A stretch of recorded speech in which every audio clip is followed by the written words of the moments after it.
एक मिनट इधर आओ, इसको लगा लो। नहीं यार, मुझे नहीं बनाना 70s वाला ट्रेडिशनल लुक। लगाओ ना, अच्छा लगेगा। नहीं। वैसे भी मैं बहुत प्यार से लेके आया था इसको। अच्छा ठीक है, तुम ही लगा दो।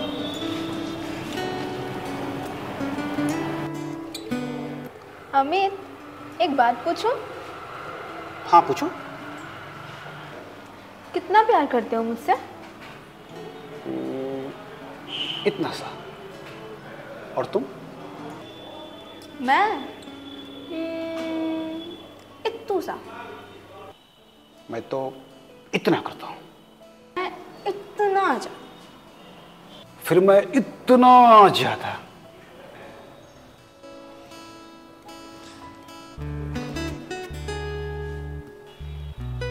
कब तक ऐसी बचकानी हरकतें करते रहोगे? कब तक ऐसे मिलते रहेंगे? लाइफ के बारे में कुछ सोचते क्यों नहीं? क्या ऐसे पूरी जिंदगी कट जाएगी? अगर तुम ऐसी लापरवाह रहे ना तो देखना, एक दिन मैं भी तुम्हें छोड़कर चली जाऊंगी। अच्छा, तो मतलब ये बचकानी हरकतें छोड़नी पड़ेंगी तुमसे प्यार करने के लिए? इसका मतलब कि मुझे जवान होना पड़ेगा तुमसे प्यार करने के लिए।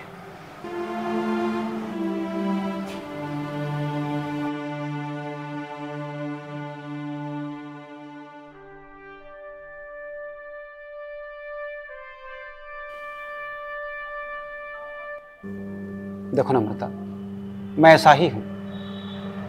मुझे अच्छा लगता है जब तुम मेरी इन्हीं बचकानी हरकतों पे खूब हंसती हो और हंसते हंसते मेरी बाहों में समा जाती हो। देखो ना अमृता, अगर ये बचपना है ना तो लिख लो कहीं कि हमने अपने बचपने में ही अपनी पूरी जिंदगी जी ली है। अरे नहीं हो ना मुझे जवान यार, मैं खुश हूं अपने बचपने में। और क्या भरोसा, कल को मैं जवान हो जाऊं तो मेरे अंदर का मैं ही मर जाऊं। ऐसा मत बोलो, तुम जैसे हो मुझे वैसे पसंद हो। लेकिन कब तक ऐसा चलता रहेगा? अब तो तुम्हारी पढ़ाई भी कंप्लीट हो गई, तुम्हारी जॉब भी लग गई। आखिर कब तक ऐसे मिलते रहेंगे? तो क्या दिक्कत है ऐसे मिलने में? मेरी छाती पर बैठ के मूंग दलना जरूरी है? तुम ना एक नंबर के दुष्ट हो, मुझे तुमसे बात ही नहीं करनी। अरे सुनो तो सही। नहीं सुनना मुझे, हमेशा पकड़ की तरह कुछ भी बोलते रहते हो। अच्छा रुको रुको रुको, सॉरी, मेरी बात तो सुन लो। ठीक है बको। ऐसा है कि मैं कल अपने गांव जा रहा हूं और जाकर अपने बाबूजी से बात करके तुमको मैं फोन करता हूं। फिर उसके बाद तुम अपने पापा को भेज देना। कि देखो भाई, हमारे यहाँ लव मैरिज फॉर मैरिज नहीं होता है। और हाँ, मेरे बाबूजी दबा कर दहेज भी मांगेंगे, ये भी याद रखना। तो मेरे पापा एक फूटी कौड़ी भी नहीं देंगे, ये भी याद रखना। चलो फिर देखते हैं क्या होता है।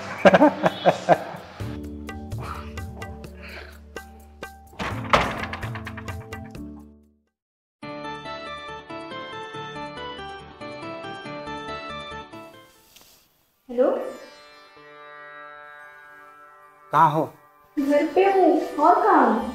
अब मिल सकती हो तुम, या फिर बोलो तो मैं ही आ जाता हूँ। अरे नहीं, तुम क्यों आओगे, मैं ही आती हूँ। वैसे भी अब तो पूरी जिंदगी तुम्हारी छाती पे बैठ के मूंग दलना है। ठीक है फिर जल्दी आना। अच्छा, उतावले तो ऐसे हो रहे जैसे अभी बारात लेकर आ जाओगे। एनीवे, मैं आती हूँ। बाय।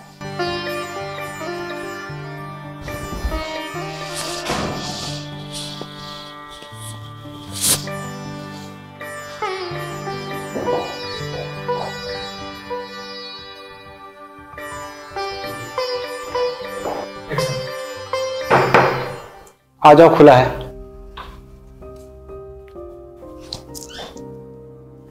अच्छा बताओ, कौन सी उंगली का साइज दूं रिंग के लिए? कुछ और बात है यार। अच्छा, डायरेक्ट मंगलसूत्र? यार एक छोटी सी प्रॉब्लम हो गई है। टेंशन मत लो, अब मैं आ गई हूं ना, अब सारी प्रॉब्लम सॉल्व हो जाएगी। बाबूजी ने मेरी शादी कहीं और तय कर दी है। क्या? तुम्हारे लिए ये छोटी सी प्रॉब्लम है? नहीं, प्रॉब्लम तो बहुत बड़ी है, लेकिन अगर हम चाहें ना तो इसे छोटा कर सकते हैं। कैसे कैसे करोगे छोटा इसे? वहां बाबूजी ने तुम्हारी शादी तय कर दी और तुम चुपचाप सुन भी लिए। यार मैं मजबूर था, क्योंकि सिचुएशन ही कुछ ऐसी थी। कैसे सिचुएशन? क्या बाबूजी ने तुम्हारे कनपट्टी पे बंदूक रख के शादी तय कराई?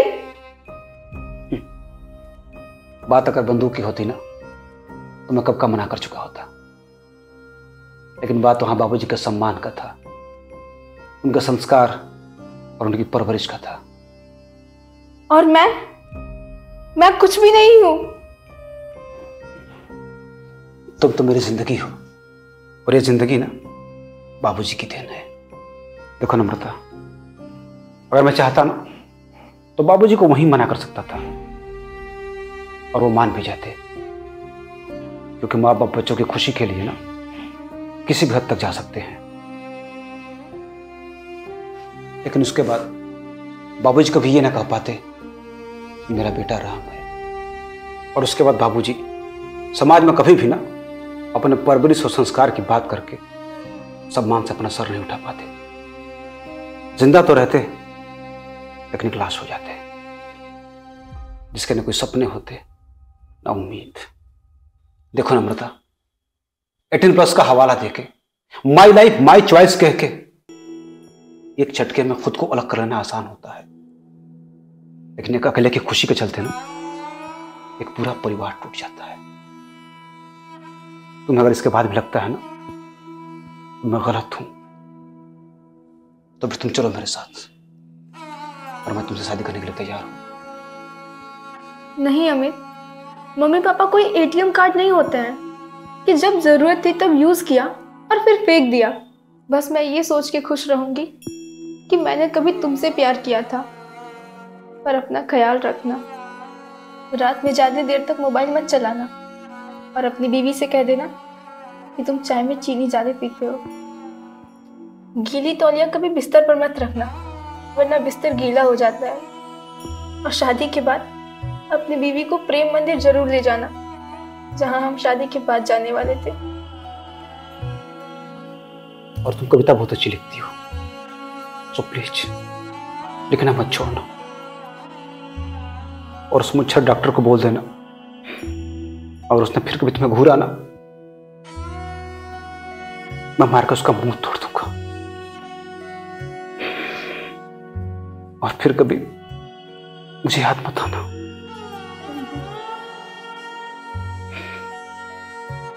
एक आखिरी बात मानोगे? बताओ।